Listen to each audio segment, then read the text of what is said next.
Good afternoon, everyone! Welcome po sa ating campus series. And amazing po, nagkakataon po natin si Lord kasi ang galing po talaga ng movement natin that it's always not just about us, pero lagi nating tinitignan sino yung susunod, who's next, paano naman yung next generation. And in our series, the future is now. Pwede mo bang tignan yung katabi mo? Ayan. Pwedeng hindi bata, ayan, older than you. Tingnan mo po, sabi mo sa kanya, the future is now. Sige, tingnan mo po, the future is now. Ayan, nararamdaman niya po ba yun? Hindi lang dahil sa katabi mo, but because of the changing seasons and dynamics kung paano tayo dinadala ni Lord, di ba? For example, sa area ng technology, di ba? Meron na ata ngayong mga salamin, tapos pwede ka na mag-picture doon, di ba? Tapos may mga relo na para ng cellphone. So in another way, parang grabe, ang ganda nung next na mga nangyayari sa future. But at the same time, there are also times na ang sinasabi pag future pinag-uusapan ay, oh my gosh, no? Darating na si Lord kasi the future is now. Di ba parang, bakit ganito yung mundo? Nakakabaliw na. And maybe an example of that craziness is during this time. Sino po ang nakakaalala na panood niyo to probably live pa, diba?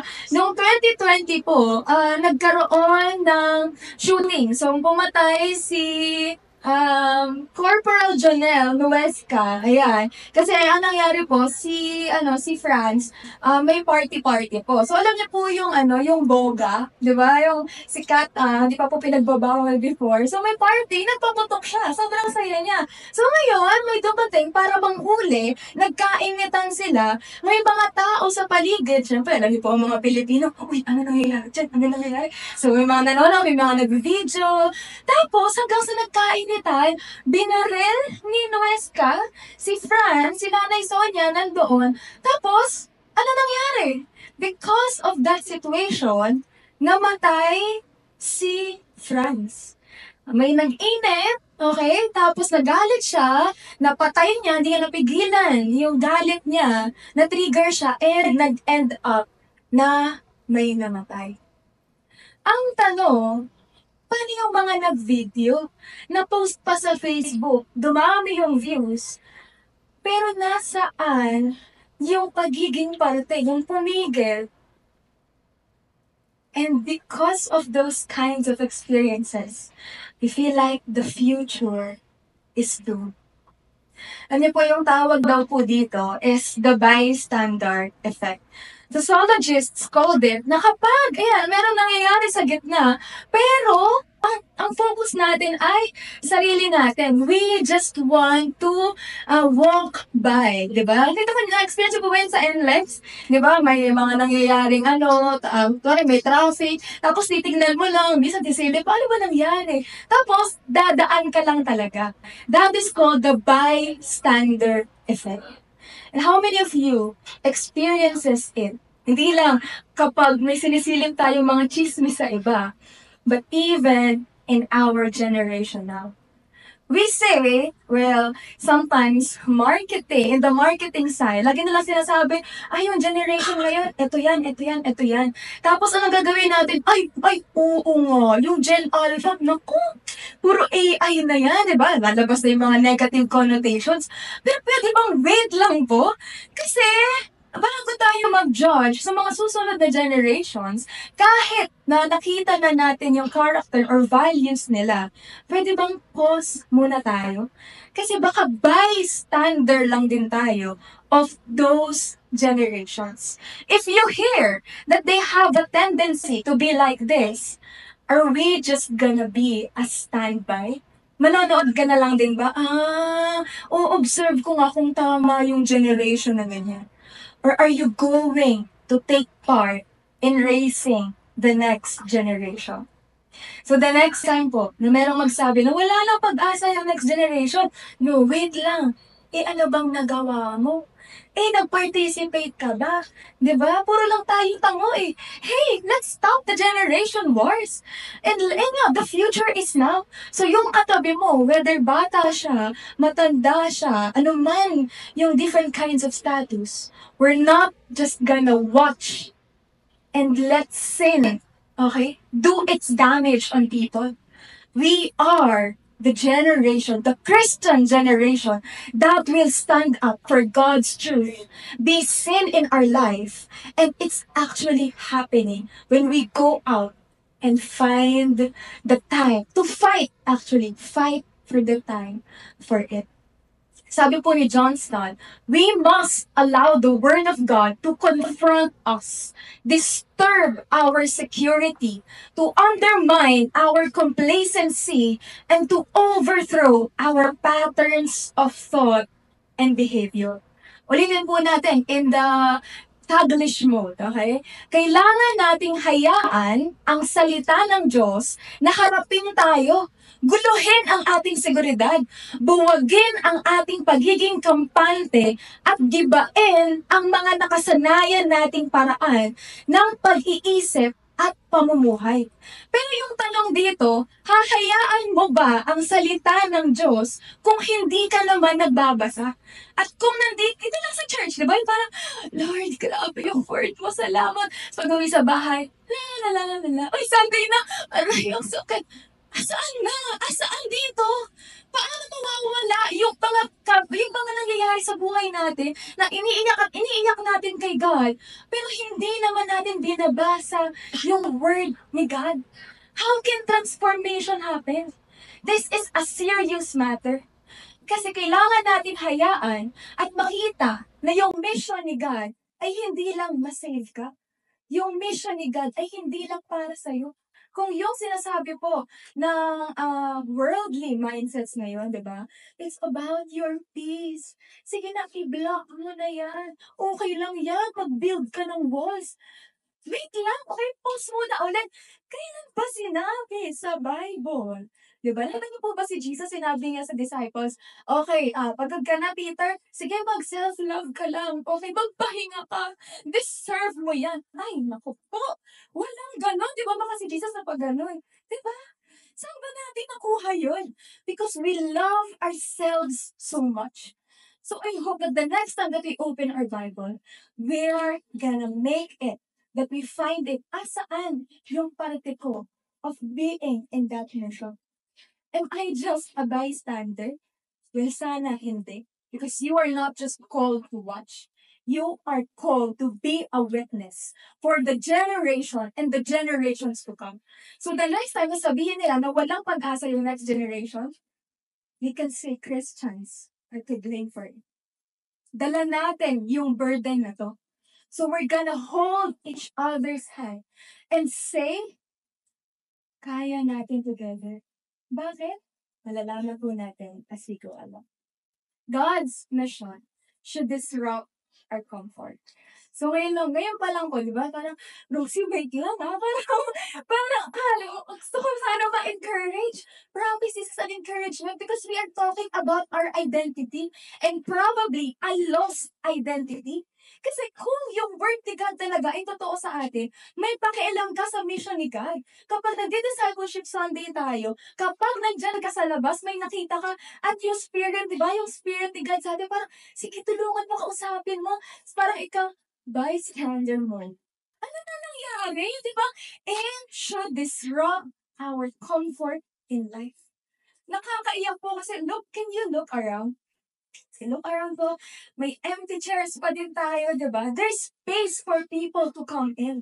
But why? Ano nangyari? Bakit hindi pa rin? I'm not saying, nasisihin mo agad yung sarili mo. I'm just asking, heart check. When was the last time that you had the audacity to obey God and to talk to someone and invite them? When was the last time that you yourself attended a victory group? When was the last time that you had the audacity? Alam mo na wala na yung fire ko. Di ba ganun tayo? Nagpa-backslide na ako. Lord, tayong dalawa muna. Oh, wait lang. Tingnan muna natin. Is that said by God? Kayong dalawa muna? Oh, and then we become active participators of the Bible. Kasi ngayon, nag-iisip ka na. Yung nakikita mo sa Facebook, TikTok, Instagram, X, Twitter, napakadami. Di ba? Daming distraction. Tignan mo agad in the Bible. Now, you partake in it. Imagine with me, kung merong nasusunog na bahay, ano yung instantly mong slate mo? Okay, imagine, nasusunog na bahay, may umiiyak na mga bata, tulong, tulong, tulong. Anong una mong gagawin? Lalabas ng cellphone?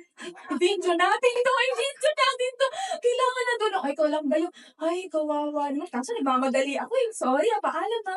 Or ikaw yung, ako na to, tatakbo na ako. And you know what? That's the same in our reality. Nakikita natin yung mga tao na namamatay because we're just standing back. The tragedy today is not that people are dying. Kasi namamatay talaga. May hangganan ng buhay. But the real tragedy is that the Christians, the church, is unmoved. How can that be?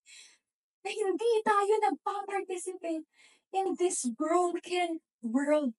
I'm not saying that you enlist yourself and go to war. I'm saying in the brokenness that is found wherever you are. And I'm taking this time na maburden tayo. Because I want us, ngayon pa lang, Holy Spirit, open our hearts na ma-disturb kami. Wasakin mo lahat ng hindi dapat na practices namin in our lives. Because we don't want this church hall to be like a cinema. Punta ka lang pag okay na, and then kapag problema ka, punta ka lang dito, yun lang yun. No. Being a Christian means you're actively participating in it. So let's find it in our hearts to be disrupted, to be going out of our comfort zones. Because the future is now. And that future and that now still belongs to God. Can we all stand? And I would like to call one of our student leaders, si Donna po, to read our word in Jeremiah chapter 1, verses 4 to 12. Okay po, sa page 364 po tayo. Say amen lang po pag nandiyan na kayo. Amen.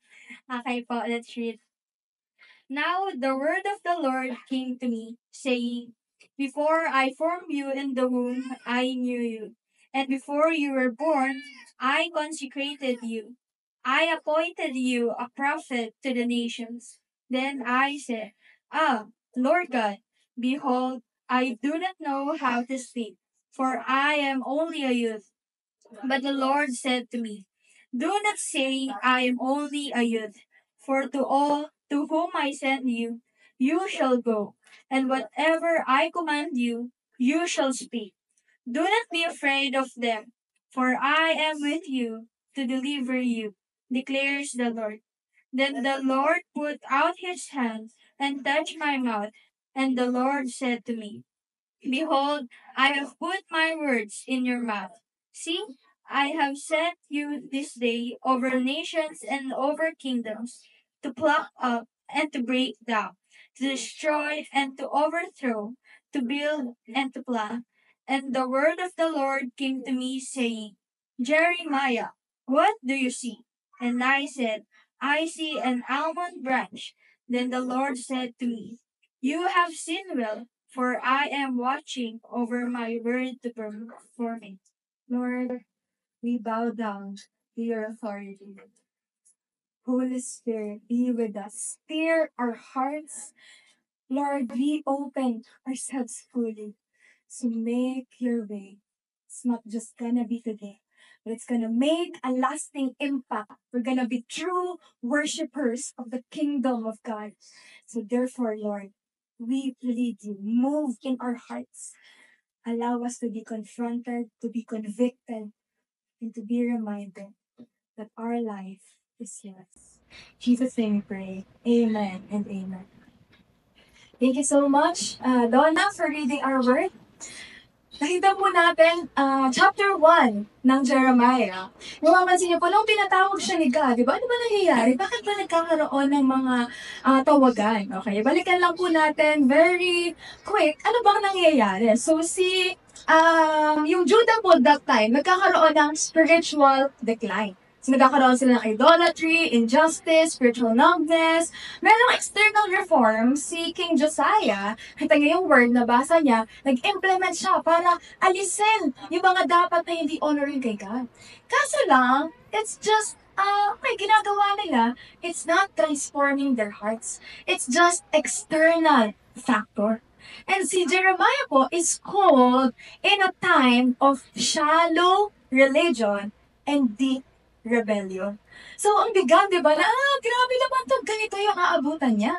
You know what? Sabi po sa Jeremiah 6:16, "To whom shall I speak and give warning that they may hear? Behold, their ears are closed, and they cannot listen. Behold, the word of the Lord has become a reproach to them. They have no delight in it." So, alam po natin na yung hindi lang nag-decline yung Judah sa relationship nila with God, tapos ito pa, hindi sila makikinig. Wow, so encouraging, di ba? Parang ikaw po na, pag nagtatry kayo to engage someone, di ba? Tapos very, wala pong tanong. Okay po. Di ba? Yung parang, grabe naman to. Hindi na, makikinig ba to or hindi? It's something like that. At the same time, nung time po na yun, mayroong widespread sin and corruption. Yung mga tao, may mga false prophets, sinasabi nila, mayroong peace, kahit wala naman. Just like now, di ba, we find ourselves saying, hindi, okay pa yung mundo, di ba? Manifesting lang natin, a good money and income will come. Yung mga ganon, di ba? Just to make ourselves feel good, not to confront the truth about the word. Yung mga kings and princes, they're just about themselves. Merong adultery, theft, and murder among the people. Leaders are exploiting the poor.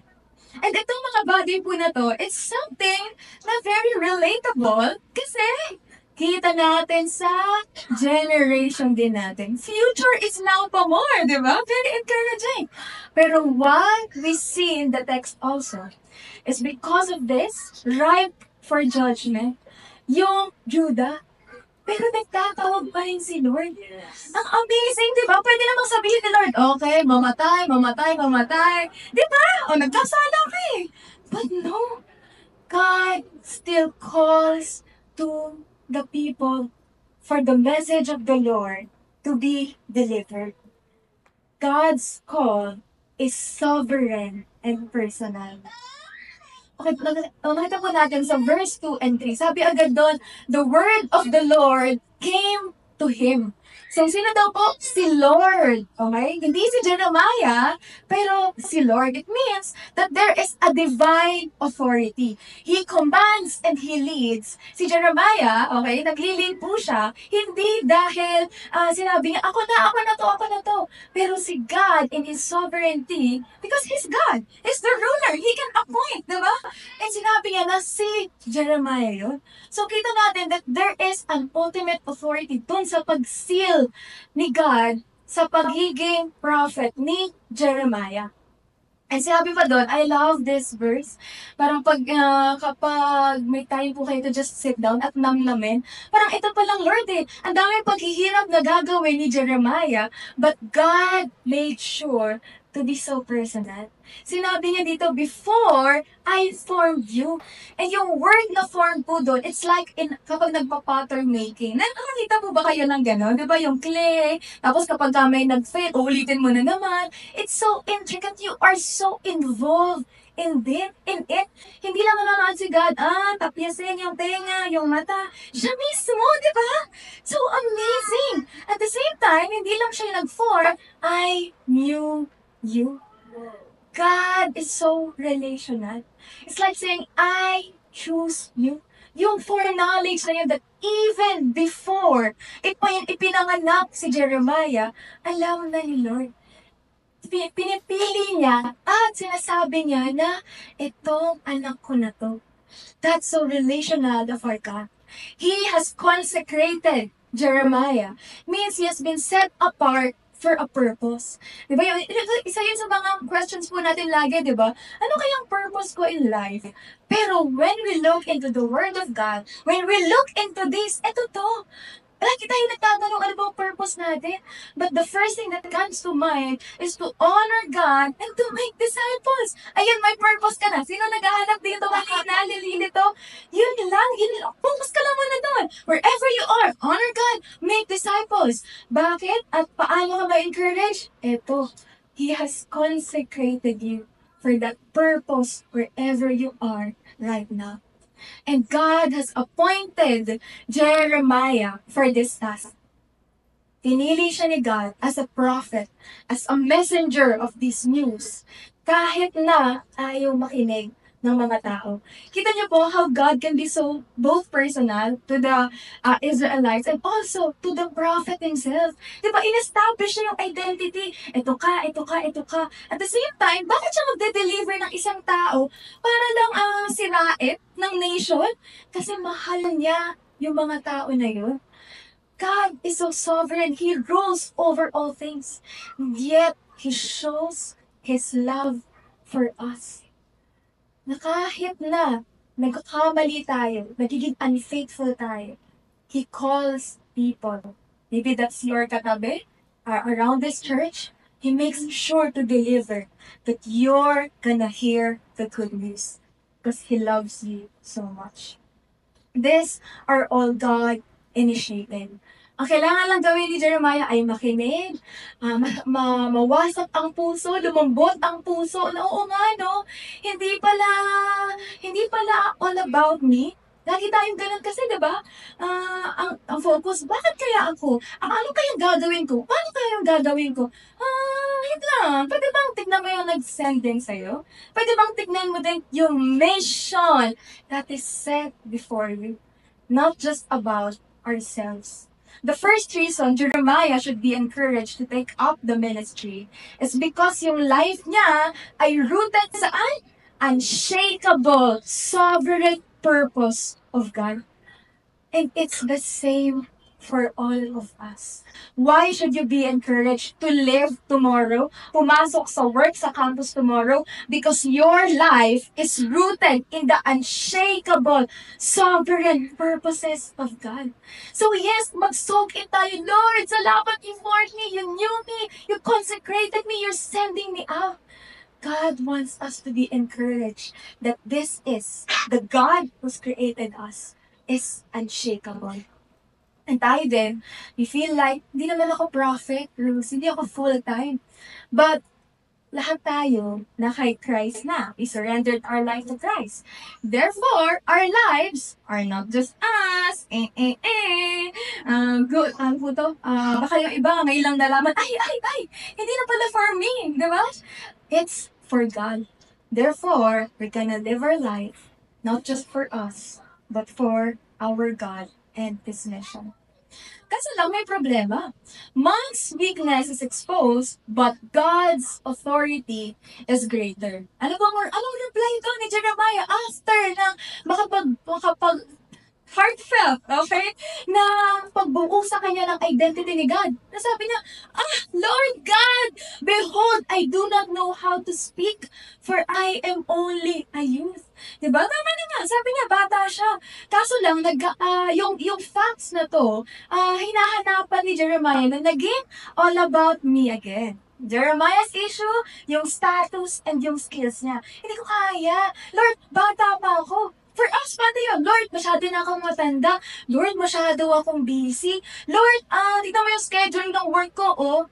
Lord, sorry. Cannot be. Next season. Pagdating ng next season, wala pa din. So many excuses.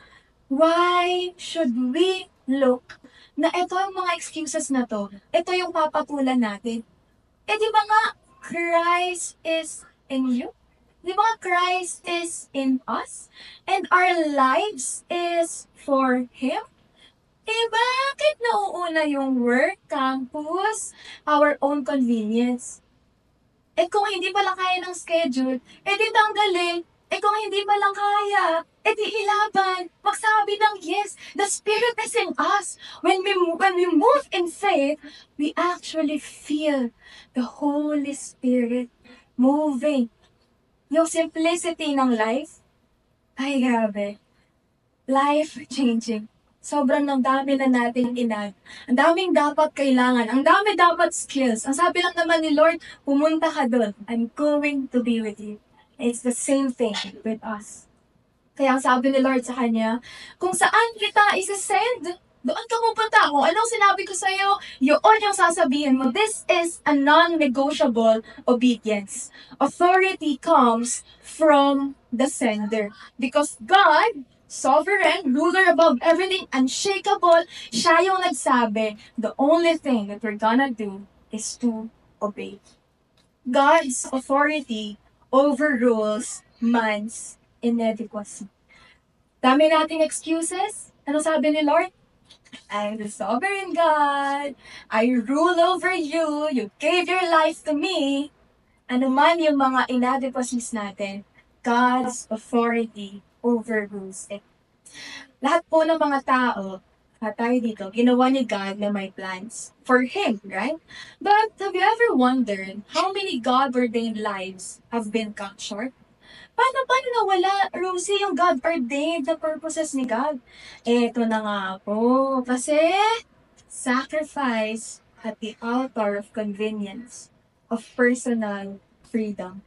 Imagine po, sinabi ni Jeremiah, no, talaga, no, Lord, talaga. Gusto ko lang talaga mag-doom scroll. Gusto ko lang to live my life as all on my own pleasure, following my own,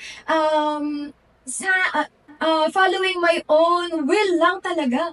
Hindi, ano na nangyari? Hindi na yung God-ordained life.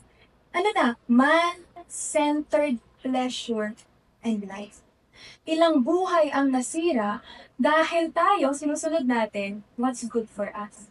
Ilang estudyante somehow tinuturuan natin na sige, kung saan may... Okay, disclaimer, yun ang sinasabi na wag nating sabihan ng mga bata. I'm just saying, not just for the bata, but even for us, na magbase ka ng trabaho dahil doon sa pera na yan. Dahil mas convenient dyan, sige dyan ka na lang.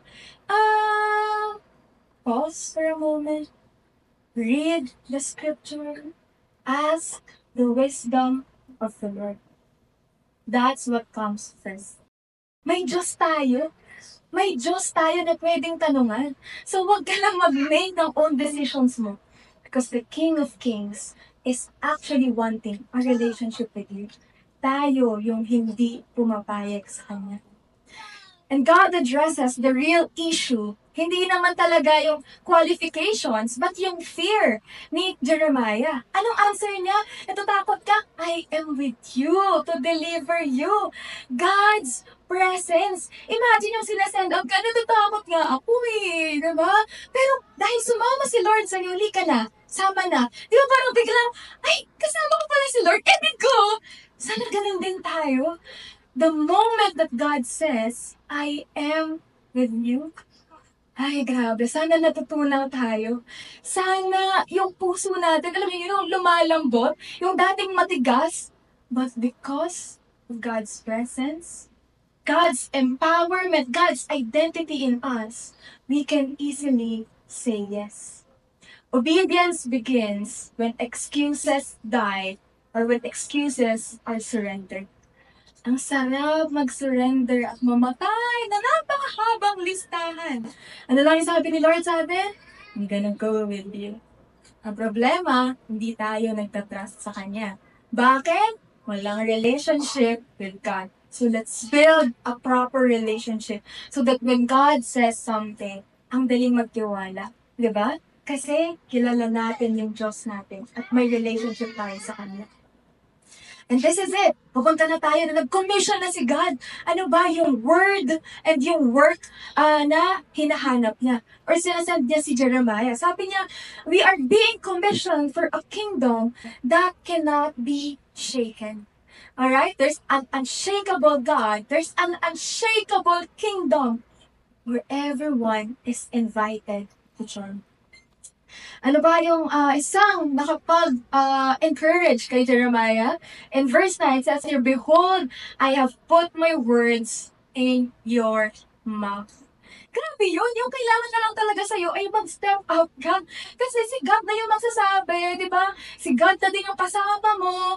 Ano pa bang kailangan natin? But I understand human frailty, marupok tayo, mabilis matakot, daming iniisip. But today, can we just go back to the most important relationship, that is with God? Because this is the most important. We pray and we hope that we share the same burden, the burden for everyone else to be saved. We're just gonna show up and God will move, the Spirit will empower us. Ano po yung sinabi ano ba mangyayari sa Judah? I have set at you this day over nations and over kingdoms, to pluck up and to break down, to destroy and to overthrow, to build and to plant. Ang amazing po talaga ni God, no? Sinasabi niya ano yung mangyayaring destruction. Pero, ano yung nasa dulo? To build and to plant. Even in judgment, God is planting hope.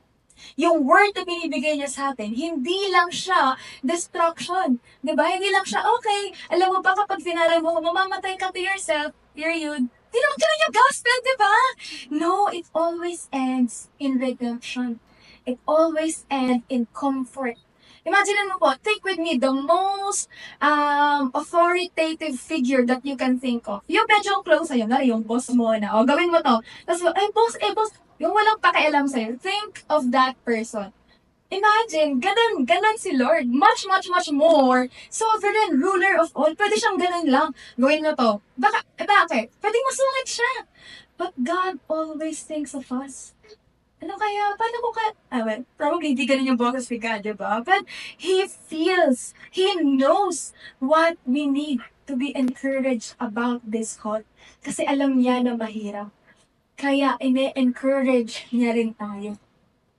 And you know what? Una pa lang, sinabi na that the Jerusalem will be going to exile. Weird, di ba? Sinan si Jeremiah dun sa nation na mapupunta rin naman pala sa exile. But why? I love this. Because the collapse of the nation didn't mean the collapse of God's plan.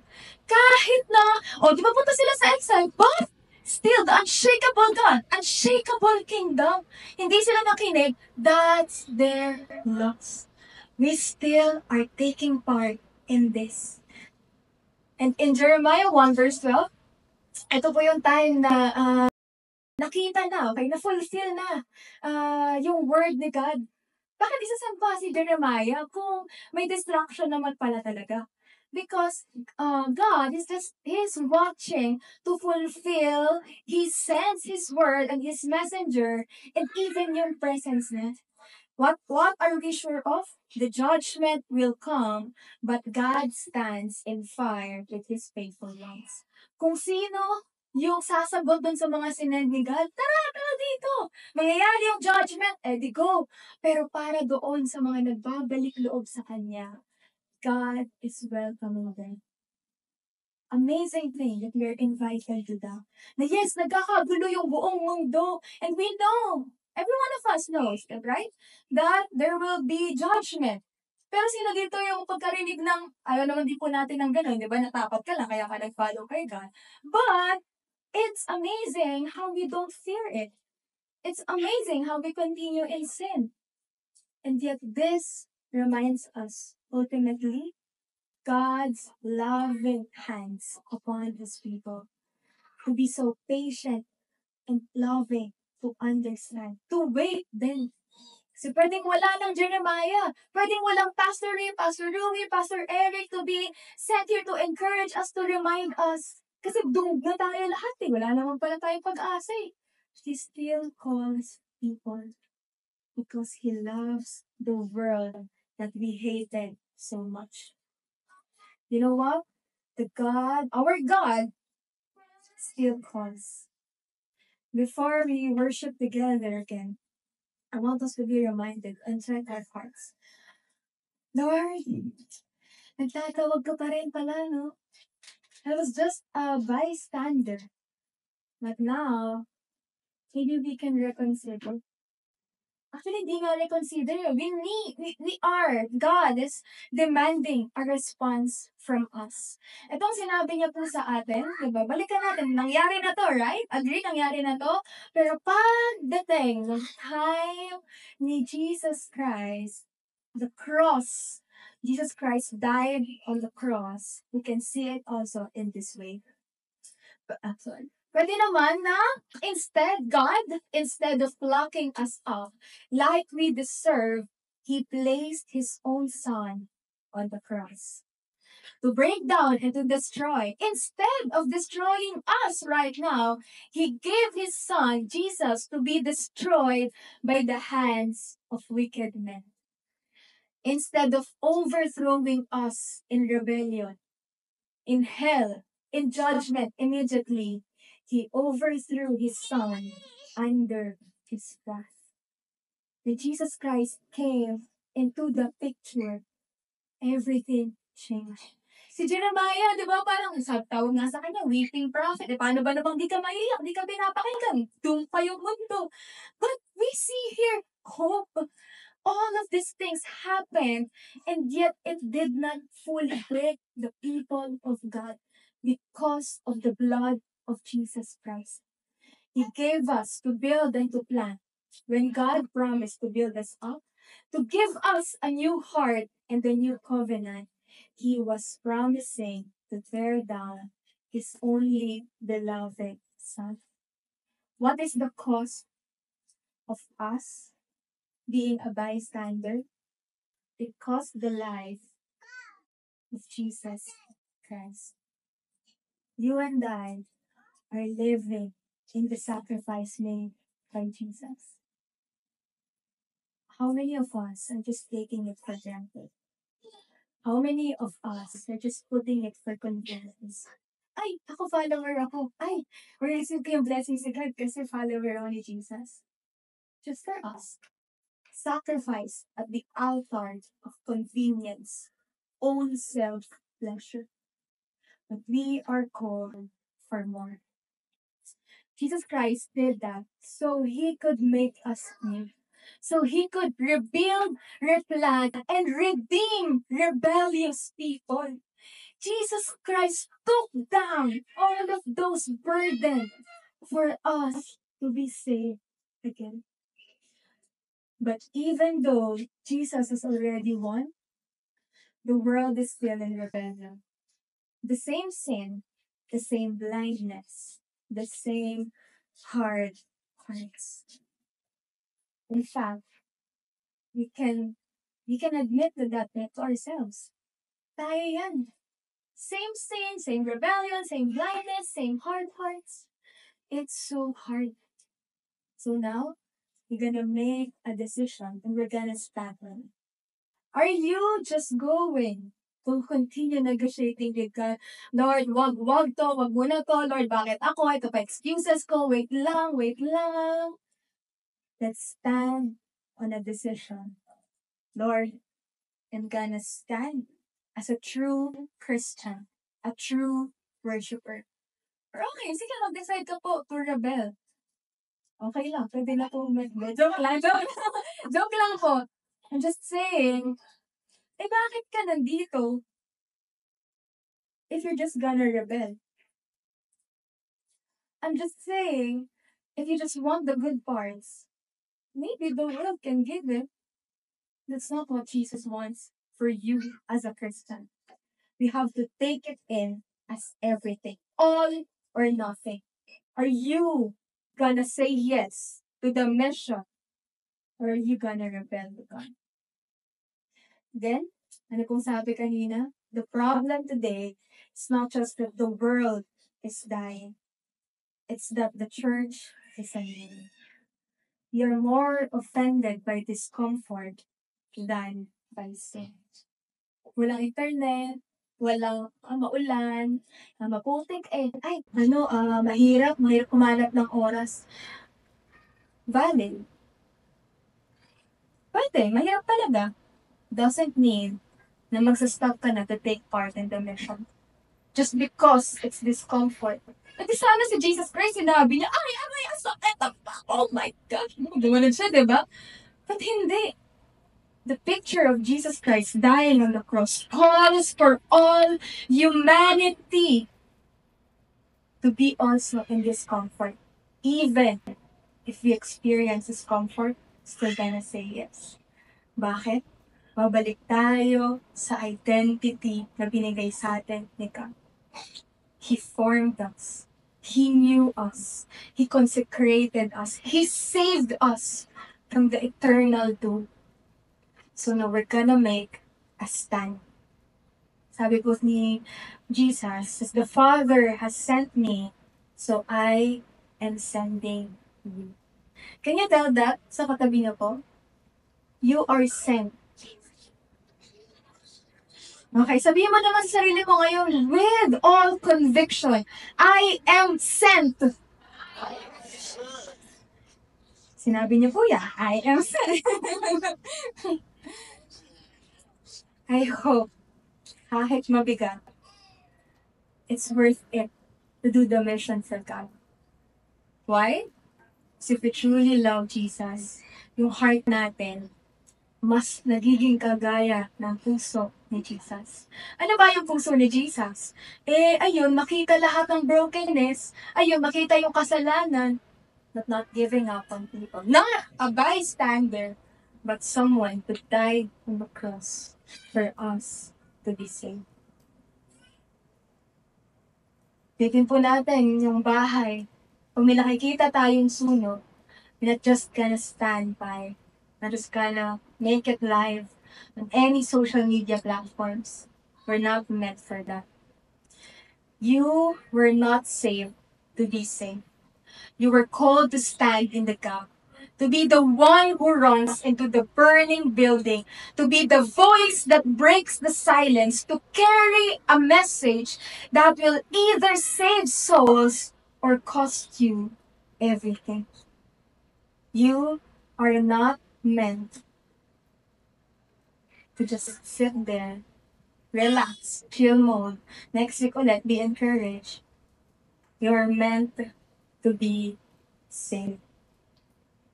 You are meant to partake in the mission of God. Can we all bow down our heads? Lord, when we say the future is now, and when we say that we care for the next generation, the first obstacle is ourselves. How can we build the next generation if we're just a bystander? How can we build the next generation if we're not taking part into the mission of God? Sino? Ang laking makita, Lord, ang mundo. Pero pag nag-zoom in ka sa buhay namin, there, building up the next generation, building up a fellow workmate, there, a fellow friend, a fellow relative, a fellow family member. Lord, i-disrupt mo yung buhay namin. Kasi sayang naman yung pagligtas mo sa amin kung pupunta lang din pala kami sa same cycle of sin. Gisingin mo yung puso namin na gustong-gusto lang to sacrifice ourselves into the bloodlust of convenience, of self-pleasure. Lord, please, tulungan mo kami. Because we cannot do this on our own. The world is so much distracting, so much temptations. Lord, you see all of this. And yet, hindi ka kumuha ng anghel at binago yung salvation story para anghel na lang yung mag-preach. You are still inviting, calling people, actually not just people, commanding Christians, us, Jesus followers, to take part and say yes into this. We pray, Lord, harapin namin to ngayon. Hindi kami magpatumpik-tumpik, but we're gonna say yes. Despite the challenges, whatever it will cost us, we're gonna say yes to this. Can we all stand up and prepare ourselves to worship and be encouraged that the sovereign King gave His Son to die for us. And He's sending us. He's sending the believers right now. Not just for any other reason, but to stand firmly. Now one day, we're gonna truly see every tribe, every nation bowing down to our sovereign God. So as we sing, let's truly feel that song. Offering, Lord, all of my days, I'm just gonna worship you. All of my days offered to you. Holy Spirit, reveal to us. Ano ba yung picture no in our daily life? What should be disrupted? What should be let go of? Because we want to say yes and not to be rebellious. Oh Lord, as we worship in spirit and in truth, wake us up. Wake us up, sleepers, has been rotting in our Christianity. Wake us up, O Lord. Help us to realize the privilege of serving you. Let's all bow down to the King and surrender and recommit ourselves again.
that you are the sovereign God who rules over all.